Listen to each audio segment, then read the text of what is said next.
This is the Catholic Wire.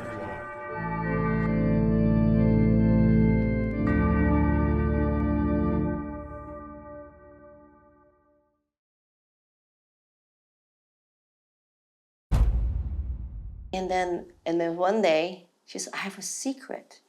I said, what? I've got this magical thing. It was a locket. And then she goes, this has magical powers. All I knew was that's not where you want to be, is to be a sedevacantist. That means you're out of the church. We never were able to discuss it because no one discussed it. I mean, you learn your encyclicals and everything, but you stop short of actually condemning the Pope. And if you do, keep it to yourself. Coming from the district superior, he said, well, when we start saying the new Mass, you can say, that's enough. Say, you have abandoned us, and you have misled us. You have to fix this.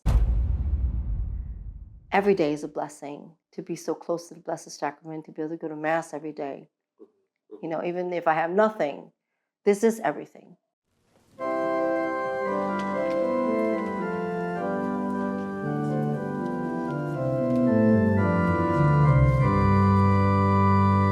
In the last decades, many Catholics have experienced terrible moral persecution.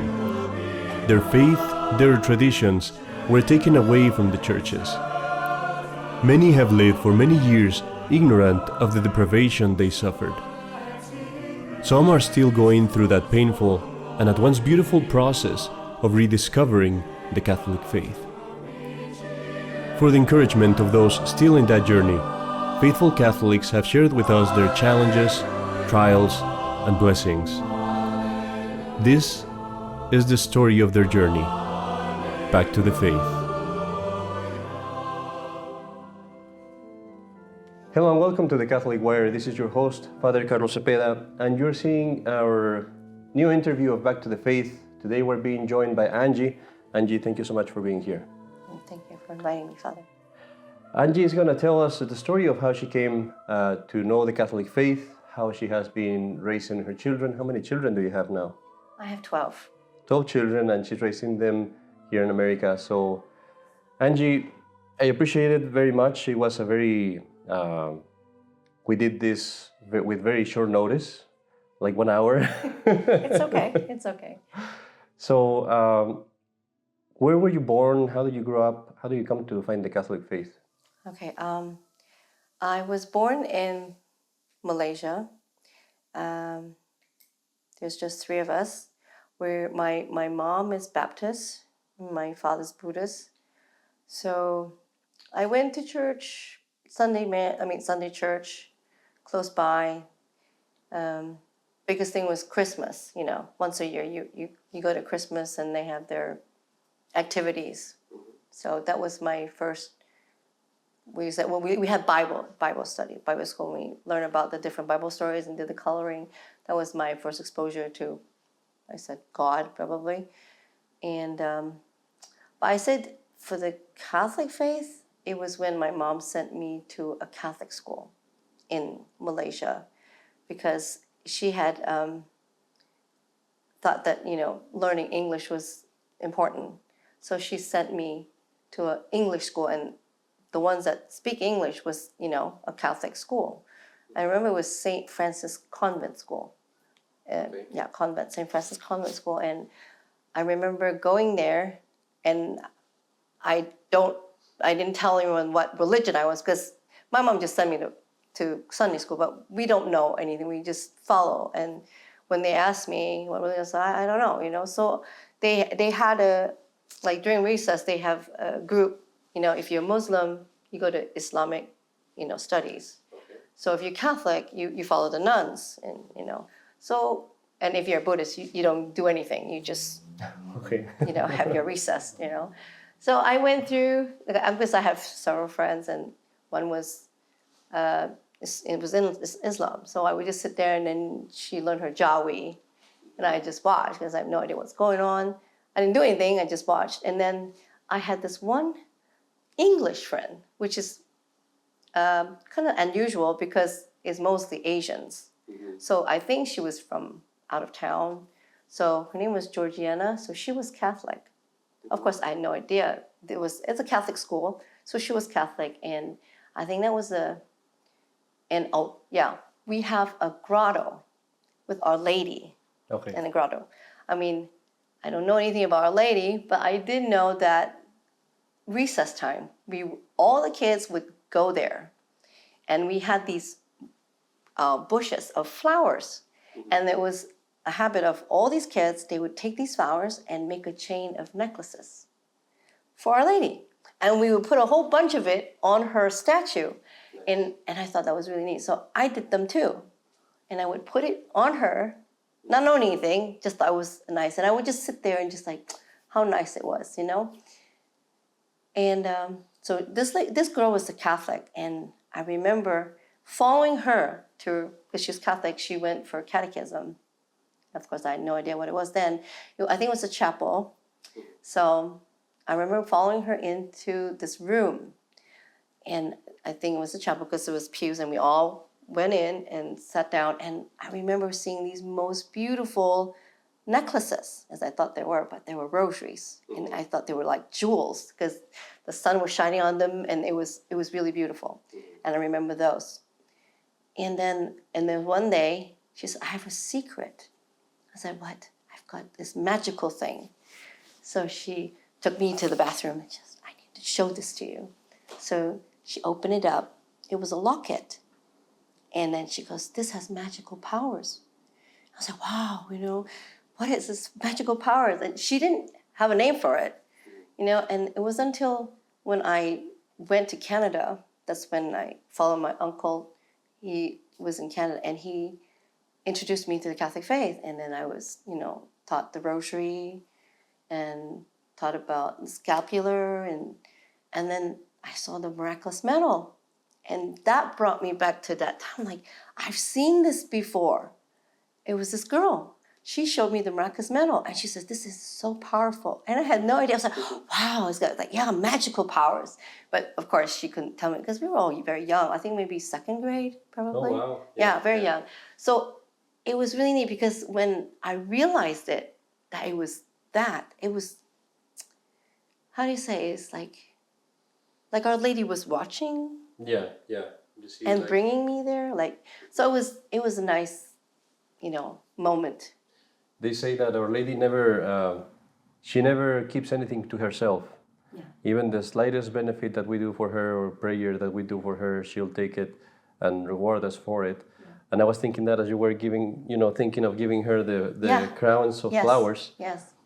I'm sure that she took that. Yeah, into I account. always brought, you know, whenever I go through life, that moment always come back to me. That just brief moment when I gave that, and I just sat there and looked at her, not knowing who she was, you know, but it always brings me back to that. Yeah, that's really neat. Yeah. What happens when you become a teenager, when you become an adult? Do you still stay in Malaysia or? I spent most of my years away from home. So when I left for Canada, I was maybe 10. And then I stayed with my uncle. And at that time, he was a Novo Sordo, and he was transitioning to traditional. And then I went to Novo Sordo Mass. You know, they had all the priests on stage, clapping, all that. You know, I went through all that. And I didn't participate because I wasn't baptized yet. Okay. I just went along. And he was in the middle of transitioning. And then I left. I went to England. From that time, I went to England briefly for about a year. And that was Anglican school. So it was, you know, Anglican church. They have all the singing, you know. So I didn't actually become a Catholic and baptized until after that. I went back to Canada again, and I went to homeschooling. And it was a family, I think maybe 10 children. So they had a teacher that came in to teach all the kids. So I joined them, and as one of the students, but in a homeschooling. I was about 13. So that's when I got my instructions to, you know, with the faith and learn the catechism and got baptized, to the SSPX. And I was confirmed by Archbishop Lefebvre. And Oh, wow. yeah, and confirmed in the same year. So after that, I went to St. Mary's, Kansas. That's the SSPX school, and I graduated there, high school, graduated there. Yeah. So pretty much, that was pretty much my exposure to Catholicism was through that. I mean, I learned all my catechism was through that. Yeah. When you went to St. Mary's, your uncle was still supporting you? Yeah. Well, yeah, I would say so. I mean, my parents was supporting me, to, to be there. Yeah. And do you know what moved him to start moving to tradition? I'm not sure how he was exposed to it. He never really explained, but I know when he became traditional, he was. I mean, it was pretty complete. I mean, he wasn't like once he was in it, he was like all for it, and he was pretty much instrumental in bringing the traditional setup in Asia because of his sisters were big financial support for the whole region. So that's how they set up the XXPX mass centers for the Philippines and all the Asian regions, and from Malaysia too. So he was the one that started that or helped start He was it? the one, yeah, he was the one encouraged his sister. After he converted from Normal Soul to traditional, he also converted his sister over. So his sister became a big supporter of the traditional movement in the Asian region. Yeah, and so, I mean, after college, I went back home. Those center was set up by, with help of his sister in Singapore. Their main headquarters was in Singapore, where they're still staying right now. Yeah. What was your impression? You went to the Novo Sordo church for a while. You were pretty young, so I think you would not be precisely analyzing all the theology behind it. No But one was explaining. what was your impression from changing from the Novo Sordo to the traditional Mass and to the true Mass, I should say? Because I was just 10 years old, I mean, going to the Novo Soto, it was just like, it's entertaining. You just see people talking, laughing, clapping with whatever Father was saying. So I didn't feel any reverence in it. I just go, and I didn't feel there was anything to do with God, really. Because it's almost the same as the Baptist church. I think probably even less, because even in the Baptist church, we learn about, God in the Bible. I mean, when I went to the Norso, they didn't even have that. We just sat in the pew and just listened to priests talk, and then it's just saying. And to me, I had no participation really in my mind or thinking what he was saying. So when I went to the traditional mass, then was when I realized it was Catholic, and it was very beautiful. And it was the mass and the sacrifice, all that came out, and the belief of that came through there. It didn't, nothing registered for the Novo Soto Mass, nothing in terms of sacrifice or, being a Catholic. It was just two different worlds. So when is it that you end up moving to Malaysia again? I went back to Malaysia after I finished high school, and then stayed there because before college, I had a training program where I spent part of the year back home and then part of the year in the States. So that's what I ended up doing for my college. So I spent some time back home, and then I went back to the States to finish my degree. But then after that, I came home and stayed pretty much until now, really, with my children, because I raised them in Malaysia and instead of outside. But during that time we attend masses at the XXPX, and They have their center in Singapore then? That's where you went to? yes, they come every month. Sometime if they can, they come, twice a month. I mean, it's randomly. I mean, sometimes they have more priests, and you can have it once a week. It all depends how their schedule is. But we remained a remote post for them. It never grew really big. It was around 50 people, at least when I'm there, because I left almost 10 years ago. So it was always an outpost. We didn't have schools, so we all did homeschooling. I mean, there were not many families. It was just maybe two families that actually had children. So we both just did our own, homeschooling when we were there. And for me, I send the kids out when they started, like after 6th grade, I would send them out overseas. Probably because I had the same kind of background of going overseas, because during my time, I left home when I was 10, and it was the thing to do for parents to send their kids overseas for, education overseas, in Canada or England or wherever. So I've always been very independent in such a thing. I always left home early, right? So for me to send the kids out was Natural. natural. So seeing how there was really no education, Catholic education, since I was brought up going to, St. Mary's and boarding school. So I wanted that for my kids. So at the time, I sent my two oldest, my eldest daughter went to the Dominican school, but run by the nuns up in upstate New York. And then my son, I sent to SSPX school in Canada. So they're about 3 hours apart from each other. So I was hoping that they went through those, Catholic formation, which is not available back in Malaysia. That's one thing that I was asking or I wanted to ask, because when I was spending time with your son in the border house, one time we were talking about what it was like to grow in Malaysia, because Malaysia is not a Catholic country. Yeah. The majority there is Muslim, right? So what was it like to be a Catholic in there? If you're expecting persecution, no. There's really no persecution. For us, because we have such a big family, it's more like an abnormality. It's like, what do you say the word is? It's not normal to see a big family. I would think that with Muslims, you would see like huge families. No.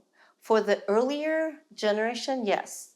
But for the younger generation, you'd be surprised if you can find more than 3 kids. Even for the Muslim, wow, they don't have that many children, even for the Muslims. So for them to see us, it's odd and unusual to have such a big family at our age. And they usually think that my husband had more than one wife to be able to have so many kids. So is it one? Yes, it's just one wife. So that's always been the thing. They think this is not just one family. It's probably several family put together. But no persecution but I think I get a lot of people trying to explain why they don't have so many children. Okay. Yeah, not so much ridicule. And you do have occasionally some people. I remember there was one man, as we were walking out the grocery store and out the checkout, and he was pointing out his son how lucky he was to be the only child. That you don't have so many siblings where That's terrible. Yeah, and it was sad because the son was looking at him like, I don't know what you're talking about, because the kids were happy. Yes. But of course in his eyes it was like, oh, it's so unfortunate that they have so many siblings. They must be very hard to make ends meet and all that. But of course that's not the case, obviously. But for the most part, people are amazed that we could have such a big family. And they were like, like Chinese, in the Chinese culture, it was something good to have a big family. So if you see the older generation, when they see me, they're very happy. It's like, it's wonderful you have such a big family, and we don't see that anymore. And for them, it's happiness. And a lot of them, they have their kids, they don't have kids, and they feel sad about it. He said, I wish my kids had more children. And some of them, I wish I had more children.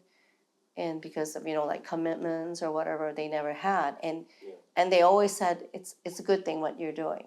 It's a really good thing. So it's always been a compliment. There's never been any persecution. I think it was uplifting for them to see people that were different. And I would say it was inspiring for them in some way. I'm sure. Yeah. I mean, to us, it's nothing because we're so used to having kids around. But for them, it was, sometimes we have people just literally count as we walk by. 1, 2, 3, 4. And then the funny thing was they wouldn't know until, and then there's one coming still. I said, there's another one in here. They're like, they would look at me like, yeah, it's really, it's I mean, I never felt persecuted in the Muslim country in that sense. It wasn't. I would guess that Singapore is probably more of a modern Muslim culture, you know, not so much, not so as extremist as, for example, Afghanistan and those kind of Yeah, I places. think those places would be considered Muslim extremists because in our country, I would say religion, Islamic religion, is not. It's not really a religion like the way the Afghanistan people put it. They're very moderate, and they're used as a weapon. In my country, I believe it's used as a weapon, political weapon, Okay. to divide people. That's what they use the religion for mainly, is to divide the people. Muslim, you're Malay, you're underprivileged because the Chinese people oppresses you. They have more, so it's taken away from you. So it's not really the religion they're using. It's just a way to separate the people. Mhm. They use it for politics. Politics, mainly politics. So there's no really persecuting in a sense of religion. Now, I'm intrigued as, you know, you grew up then with the SSPX. I admire the challenge of homeschooling, you know, so many children. That definitely, that was not easy. And you know, I know some of your children. I saw them, most of them in school, and they were all very good in school. You know, they were all very responsible. So you did a good job, certainly. Or not. Well, it's homeschooling. It has limitations. Yeah, definitely. Because that's the only choice we have, being in a country where there's no education to speak of.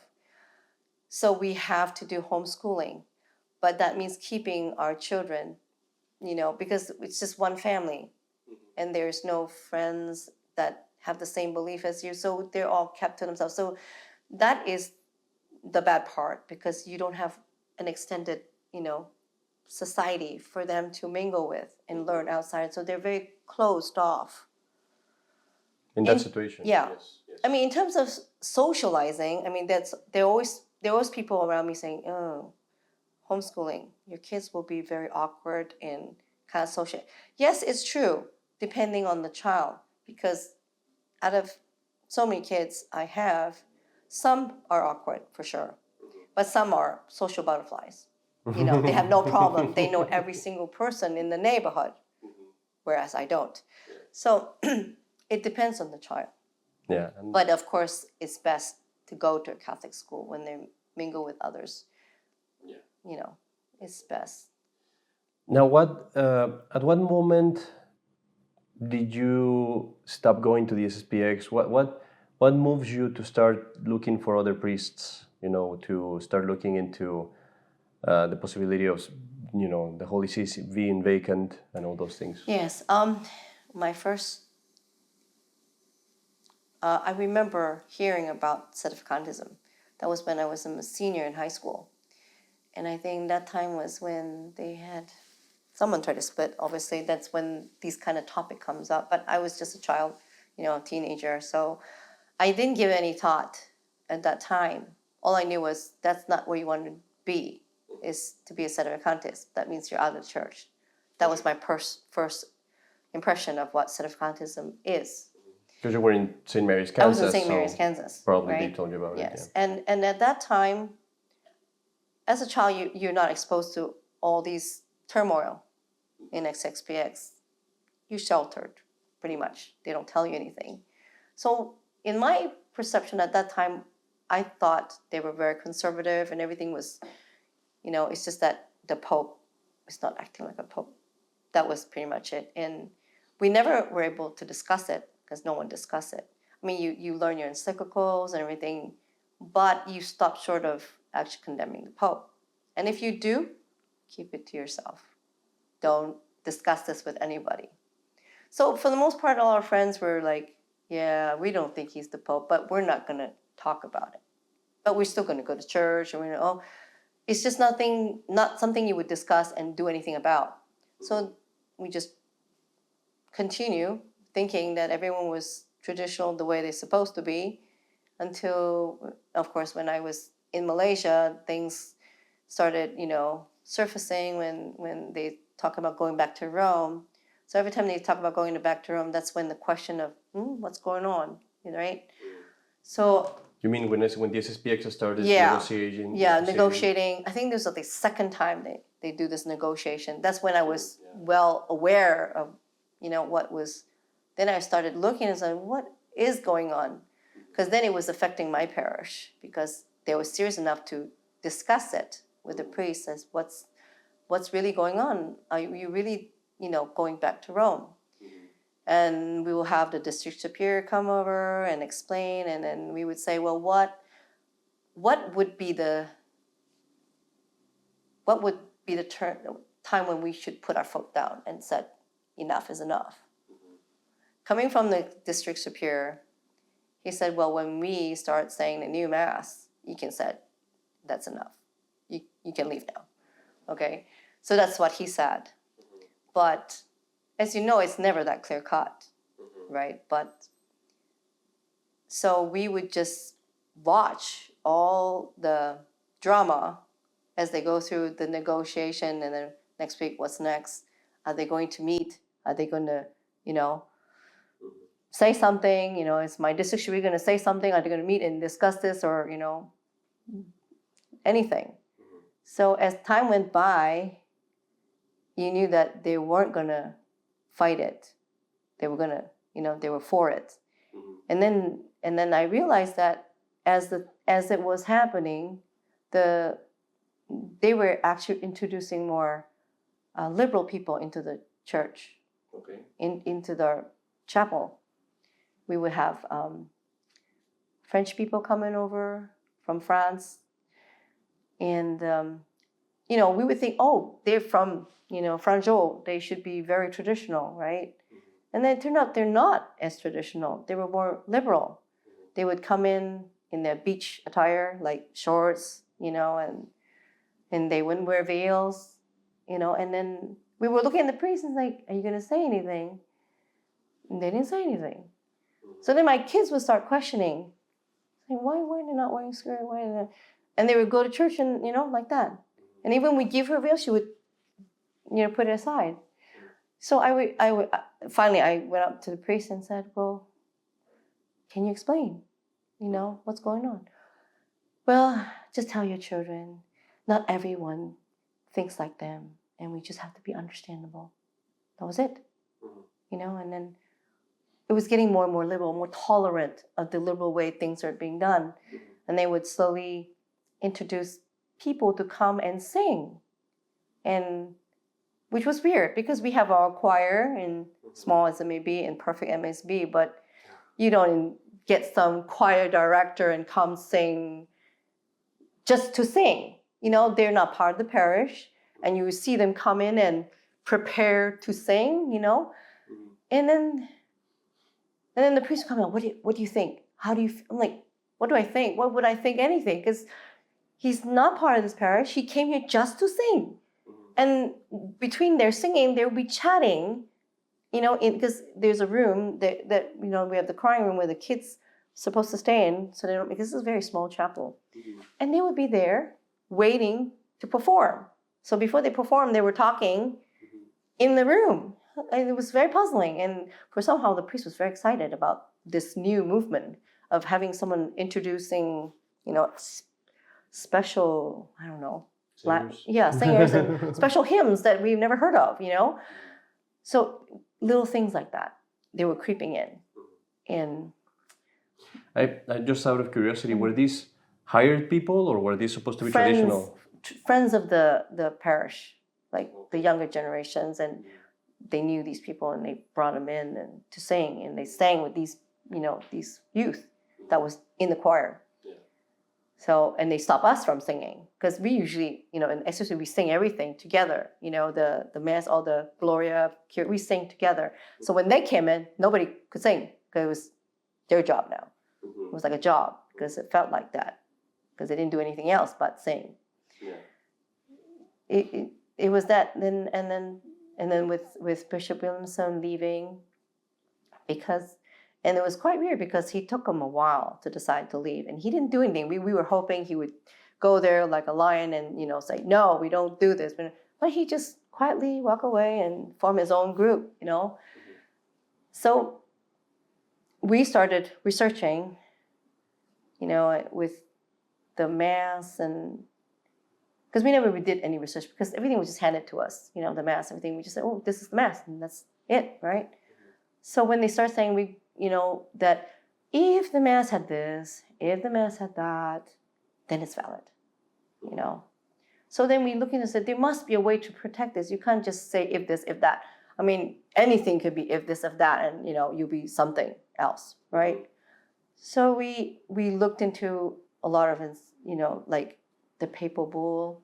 That was the turning point for me because there is such a document that says this mass is the only mass and no other. Coprimum? Yeah, coprimum. So, and I realized it's in the front of their missal that they use every day. So I draw that to their attention. Say, why are you not using this to defend your stand?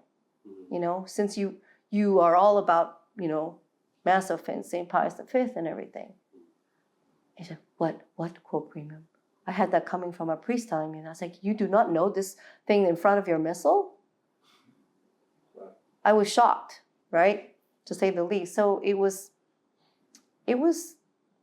I think it was because we took it for granted that what we thought that was really SSPX was not really SSPX. So we just never questioned it.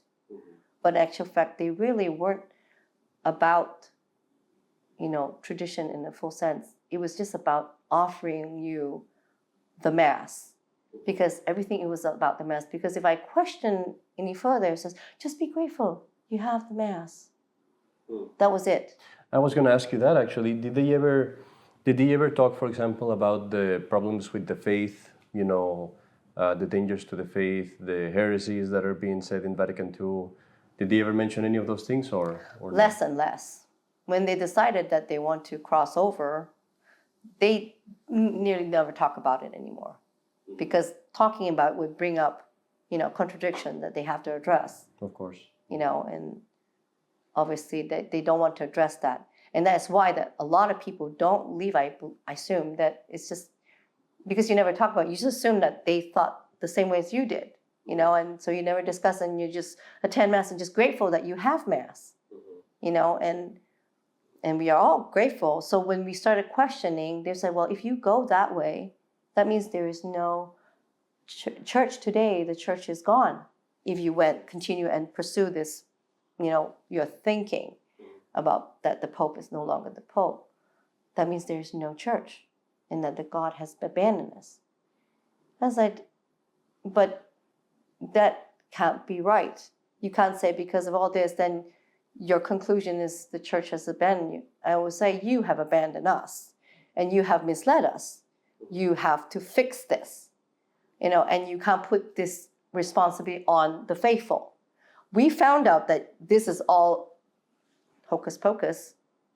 So we have in due conscience to address it, but it's not in our capacity to fix it.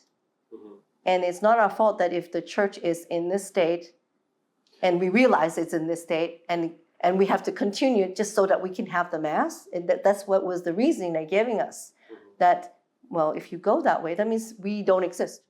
Well, and if that was the case, then every time that there was a vacancy of the Holy See, when it lasted for 6 or 1 year, you could say, well, God has abandoned us. Yeah. Just because there is no physical man as a pope. When there can be a pope, it just has to be elected, or there has to be something that allows us to have a pope. But that argument just doesn't cut, because it's like, just because the situation is dire, that doesn't mean that the church is gone. I think always, for example, of St. Peter. Imagine the first Christians, they were just told by St. Peter and St. Paul that this is the Christ, the Church of God, that you're going to rise again, that Christ is going to come. And then they see St. Peter and Paul at the same day crucified and being persecuted. Right. At that time, they could have said that. They could have said, well, God has abandoned us. Yeah. But they didn't. I mean, it was a terrible situation. Right. But that doesn't mean that God has abandoned you. It just means it's all in the providence of God, and you have to cope with what you have. Yes. Right? Chastisement, end times, whatever you want to call it. But He didn't abandon us. It's probably our sin that caused this. So we have abandoned God, and this is just the punishment do to us if, in some sense, I think that is the best explanation for it, for sure. What was the moment where you said no more? When you said, okay, we have to find someone else? Well, it wasn't really straight cut, I mean, we decided to leave. And then, of course, the resistant group came into the picture. Because, it's, on hindsight, you realize that they hold long enough, not saying anything, not going against the returning. And then next thing you know, they have a group. Because then they see how many people are actually leaving, and they don't want you to find out about sedevacantism. And so they set a group, okay, we are the ones that do not want to go back. So you can stay with us. Is the resistance of the resistance. Yes, the resistance of the resistance. So we were with them for a while. They came to our house and offer masses and everything. Of course, every time they come over, we would discuss. And then we find it really odd because they were still very good friends with the people that, that they left, supposed to have split with. Because I would say, so what's going on with them? Because since we left, we don't have any communication with the SSPX, right? So we would ask him, so do you know what's going on, everything? Oh yeah, we still see them, we still visit them, we still sit down and have meals with them. Like, really? So we're the same, really. It's just that we don't want to go back now, but they do. But everything else is still the same. So that's when we started thinking, so you're really the same then, really? And then we asked them, the one thing really got at me was the point that really is like, we cannot continue with them, just not, was when I questioned them, because I know that SSPX, they came up with these CDs and teach people how to say the Latin Mass. And I always had questions for them, and why do you just promote this to give to whoever, the priest, Noble Sorrow priest, to say this Mass? I said, do you not concerned with whether the validity of their ordination? I would ask them that. And I said, no, well, at worst, it would be just a play Mass. Nothing bad actually happens. At worst, it would be what? At worst, it was just a play Mass. When you're in kindergarten, a boy just pretend the same Mass? At worst, yikes. That's it. It's not a Mass, but nothing bad really happened. Just idolatry.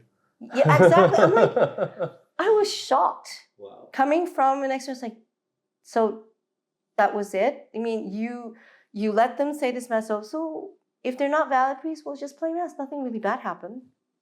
Yikes. That's what they told me. I was really shocked.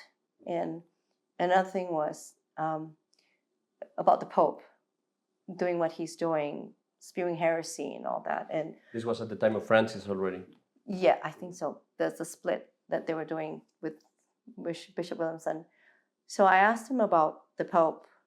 How do you accept a Pope that is pretty much not even Catholic? The answer was fantastic in every sense. He said, the first Pope was not really Peter. It was Caiaphas. Yes, it was Caiaphas. I was like, huh? Oh, that was not in my catechism. I never knew that Caiaphas was the first Pope. Yes, he was the head of the church if he had accepted Christ, but he didn't. So Jesus had no choice and elected Peter as the head of the church. But the first one was actually Caiaphas. That is why the reason it's okay we have a heretic, because it's okay if somebody's against the church, against the Christ, and still be the head of the church. See, Caiaphas was a prime example. He was the head and he was against Christ. So therefore, that was his reason he gave me for why we can acknowledge the Pope as a heretic. Yes, but still the Pope. That was my cutting point. This is I really have to have pity for them because their position is illogical. It's very illogical. You can't defend it, and because you can't defend it, you have to come up with something, and that's where they come up with these errors, because it's like, how do I explain to the people? And that is a blessing that I have, we all have, I would say, in our position, and that's why myself, that's why I'm here. Because I could not be in that position where I would have to... It's a full contradiction. Yeah, when I would have to teach to people something that I know myself is illogical, that I cannot explain. Yes. And I feel bad for them, but on the other hand, well, you put yourself in that position. I think it's very cynical because it we know that the devil cannot make you sin, right? You have to agree to acknowledge and say, I want to commit this act. So I think by putting the faithful in a situation where they acknowledge something is wrong but have to compromise and accept it is making them fall into sin. Because here it's very plain true that the Pope is not acting as Pope, but you must accept him. It's like saying this is sin, but I have to, accept the fact I will do it anyway. So this contradiction that you're making the faithful be in is causing them to lose their faith because they're not living the faith if they have to accept the Pope, a heretic to be the Pope, and then at the same time supposed to be doing good works as a Catholic, because they will get nothing out of it because they are being the state saint by accepting this Pope. Well, and to me, the greatest danger is that, as you said, you're doing something that is contradicting the faith, what the teachings of the Church, Right. because the Church has never taught that the Pope can err or make the whole of the Church err in matters of faith and morals, which is what's happening. Right. They say, no, that's not happening, but you're seeing it with your own eyes. Right. But you have to accept it. That means indirectly you're accepting the sin, accepting that the Pope can do that. Or at least minimizing it. The next question I have is, when do you come in contact with Bishop Ivaronas, with the priests of the CMRI? Oh, yes. That's, so we didn't go to Mass anymore. We just stayed home and said our rosary. And I, of course, still searching to the answer, like, do we have a Pope? Do we not have a Pope? So I stumbled on the information of the Pope in Red, Cardinal Siri, and that was some really, something that could have happened. And I stumbled on this priest, Father Quat, so-called knew, the Pope in hiding, and so he knew who was the Pope that came after Cardinal Siri. Everything is in hiding, right? So he offered to have, Mass said for us in Malaysia. And he said he found a priest that would do it for us. So we've arranged. And all of a sudden he canceled on me because he said, oh, I couldn't come, so I wasn't going to have the priest come by himself. But it turned out the priest came anyway. And not, of course, in his own capacity, not representing the underground Pope and everything.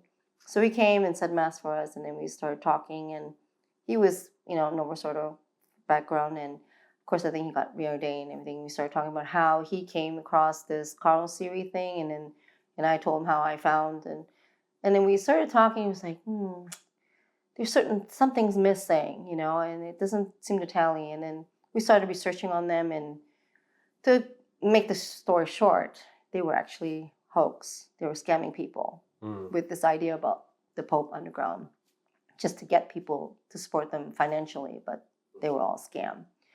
So that leaves us with nothing. So that's when the priest said, I heard about CMRI. Why don't you, find out about them? So I said, maybe I'll do that, since, they're valid and everything. And at that time, Sister Michaela, she wanted to be a nun for the longest time. And how old was she at the time? That time, probably 13, 14, maybe. Wow. Yeah, yeah. So she wanted to be a nun, but she has been one of us since she was like 3. So she's been again, very interested. And so the priest said, why don't you see if you can get her to go there? So that's when I came over to check out the CMRI. And I think I came alone with one of my babies, and it was so different. I remember coming the first time and seeing Bishop at the foot of the the church. And my whole life was exposed to SSPX Bishop. And they've always have been a very, there's a regal air about them, right? But with Bishop Ivaronas, it was like a father. very kind, and very close to the people. And that was not what I've experienced before. And I found that to be, that's how it was supposed to be. It just, in my mind, it was like, that's how a bishop's supposed to be caring, for the faithful, and not be so aloof and just come with all their regalia and, to be expected to be served. He was serving the people like how the apostles were serving the people.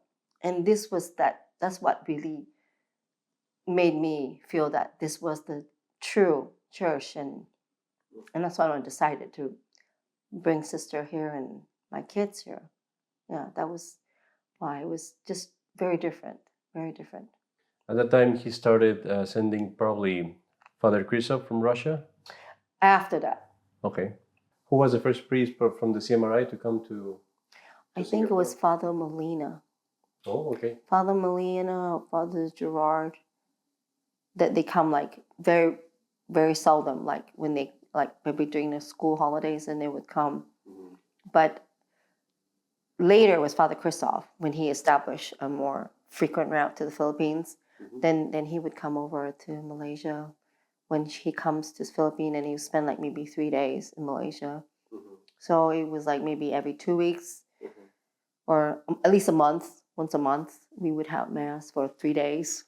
Mm-hmm. Which was a treasure. Well, it's still more than what the SSP was giving them, mm-hmm. because they were just like once a month. Because being an outskirt, you get what you get, Yeah. So 3 days every time, it's a lot, mm-hmm. Although it's not Sunday, but it's still a lot, than most people even here. I think, being remote, they don't even get masses that many times in a month, right?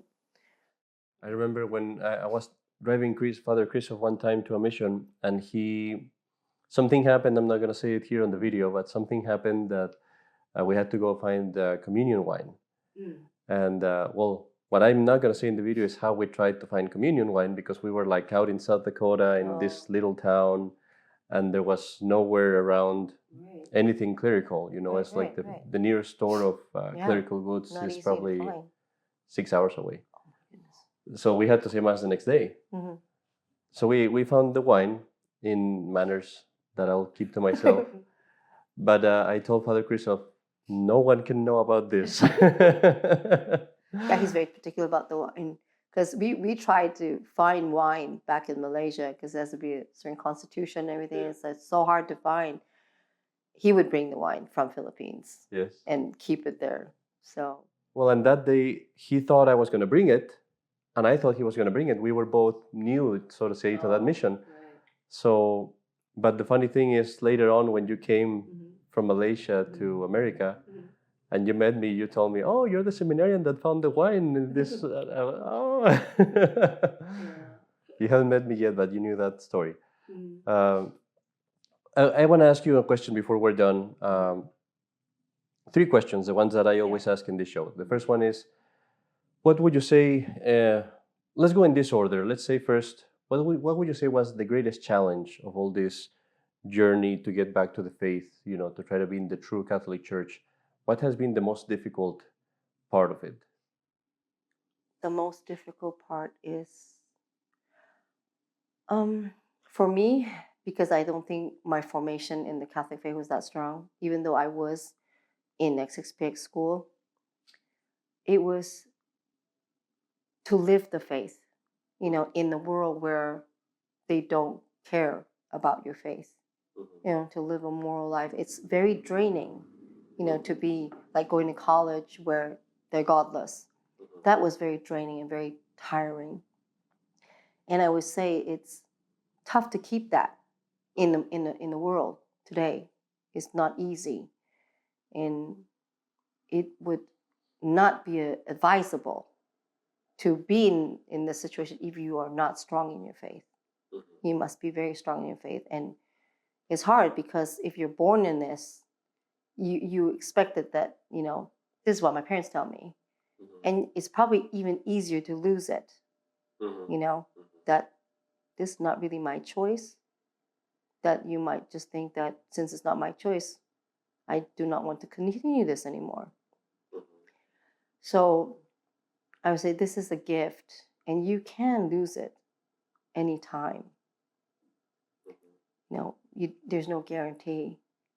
And I would say prayer is necessary. It's something that without it, you will not stay close to God. And if you fall, you will not pick yourself up. And that prayer life is very important, especially when you fall, to be able to call on God to help you and not despair and said that, you fell and there's no hope for me. And that is always a temptation too, where you think that once you fall, you can't get back up again. And you can. And I think if you pray, you will find that you have the strength to pick it up again. Saint Teresa said that. Saint Teresa of Avila said, I trust that a person that prays will not go to hell. Yeah. One of the two things is not going to continue sinning, she said. One of the two things is going to happen. Either that person stops sinning or they stop praying. Because if you pray with your sins, you're going to feel the evil of your sins, and the damage that they do to you. Yes. So one of the two is going to be unbearable, and you're going to stop one. What would be, the second question would be, what would be the greatest blessing that you have had from finding the Catholic faith? Like, what is the most joyful thing that you have had in this whole journey? I mean, being here is the most beautiful thing I could have. I mean, I've never dreamt that I would be here one day, though I've wished it for many years since I've been, in Omaha. The first time it was my wish to bring the family here. And now that I'm here, every day is a blessing to be so close to the Blessed Sacrament, to be able to go to Mass every day. That is the ultimate joy. Even if I have nothing, this is everything, to me. And I just hope that my children feels the same way, that they do not waste the time that they're here, and not, take advantage of the time that they're here, because they're receiving so much, even they don't feel it. Because when they go out in the world, it's not Omaha anymore. They need to draw on this. The years that they've been in Omaha will help them tremendously. Definitely. Yes, and that's what I hope they will keep that with them. The third question that I have is this, and this is probably the most important one for me. As you mentioned, your children, they don't go through those struggles. They don't see all the things that you had to see to come to the true church. You yourself had to go through this, path of bumping against the wall here and there until you got to the place where, this is what seems most logical. This is what seems like the church that Christ established. What is the advice that you would give to the younger generation, not just to your children, but to younger generations? What advice would you give to them? Well, seeing how I see my life as a journey. It's a journey. I mean, like you say, bumps all along the way. And I think to be able to continue this path is necessary that we don't follow people, that we always hear the voice of God. And acknowledge, and to be able to recognize that is very important. So, because any organization can fail, because we've seen infiltration of the church. The church is in the situation is now. Any organization is not exempt from this kind of attack and may fall, as long as we recognize God, His church, and look for that, and not see, like, I see a lot of people fall away because, this church, the people are doing bad things and everything, and then they fall. Do not follow people. Follow God. Because when you seek God and they seek God, you will end up together. Do not put your hopes in people. Put your hopes in God, and always follow that voice calling you to the true church, wherever it is. So do not settle, like, I'm here now. Yes, everything is fine. But when it's not fine, you find the courage to move and remove yourself and seek Him again. And that's very important. And not be discouraged that, that it's gone again. It's the times that we're in that we just have to keep moving. Even they have to be, keep doing it over and over again. And because the important thing is not the people. We're here because we want to be serving God, loving God. And if whatever we're doing is no longer doing that, we should stop and not do that. And I think if you truly is sincere about doing what you want to do for God, God makes it easier for you. And I know it has made it easy for us because when I was in SSPX, having as many kids I have, I went to church and I went there for the Mass, I went there for God. I mean, I had a lot of things that was happening in the church that caused me to distance myself from the parish. In hindsight, it was a good thing because I was not attached to people. And I find a lot of people stay because they had attachment to the people in the community and they couldn't move away. Say, what about my school? What about my, all the investment I put into this church? And they couldn't detach themselves from that and start all over again. But for me, God has arranged it in such a way that we were not close to the community because we were at odds with them, because we were following what God was telling us to do. It was right.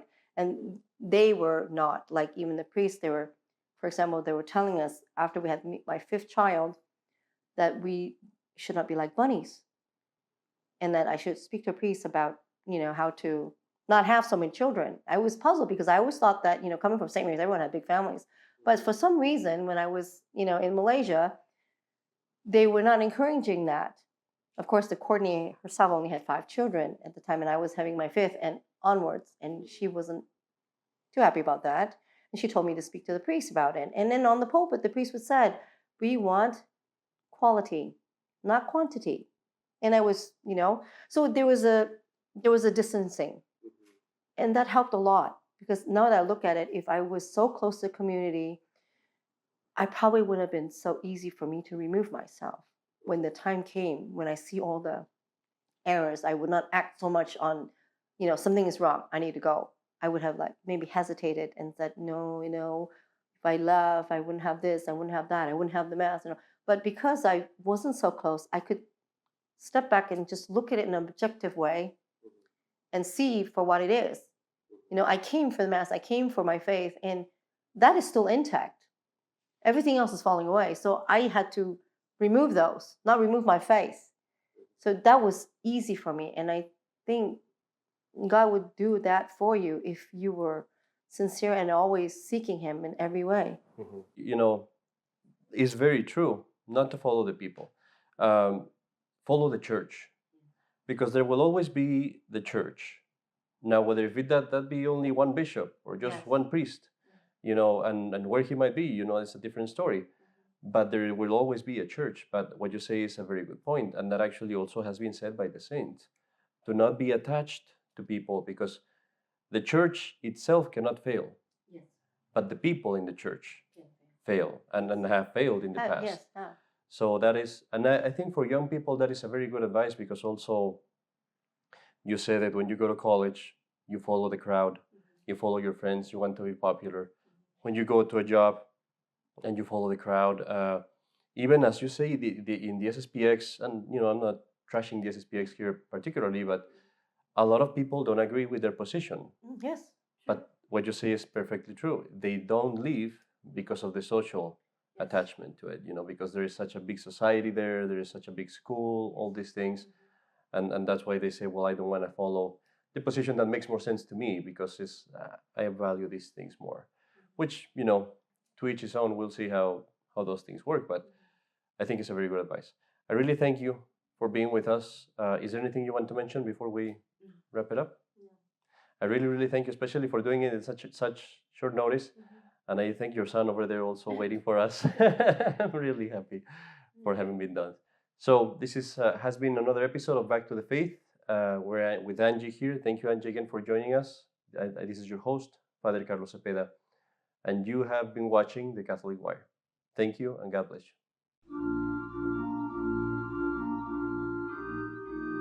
Thank you for listening to The Catholic Wire. If you have found this show helpful, please say a prayer for all our collaborators. Don't forget to subscribe to our channels and share with your friends. For questions and comments, you may contact us at thecatholicwire.org.